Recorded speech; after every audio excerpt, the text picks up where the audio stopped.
Jack Roberto update. Namataan si Jack sa isang restaurant. May nagpa-picture pa nga sa kanya. Sabi, pahiram muna kay Jack Roberto. Selfie lang kami. Dami yata lakad ni Jack. At namataan din si Jack sa Bangkok, Thailand. International Airport. Sabi nagpa-picture kay Jack. OMG, nakita ko si Jack Roberto sa Bangkok Airport. Sabi ko pa nung una, ang pogi si Jack Roberto pala. Yun o. Ang daming tugandaan ni Jack eh. Tapos meron pa nakita din si baba ni Jack sa likod niya. May chocolate, pasalubong para kanino kaya yan. Noela, happy birthday sa'yo. Napabati ni Jack. God bless you always, makabait ka. Noela, happy Cute pa nga ng birthday bata, sa'yo. nakatingin kay Jack eh. God bless you always, makabait ka. Yan pa, yung business ni Jack. Yung JC Essential.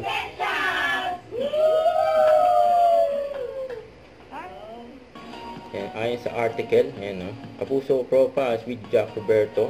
Now is his time.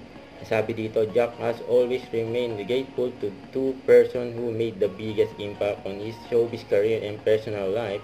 Siyempre si Kuya Germs at si Madam Barbie Fortesa. At nagpasalamat din si Jack sa GMA Network, Sparkle at si Jack B Worldwide. Ayan, sabi dito sa lahat na sumusuporta sa akin, love you all guys. You know. Huwag kalimutan mag-subscribe, click ang notification bell para lang update po ang with your reaction vlog. Bye guys, thank you for watching.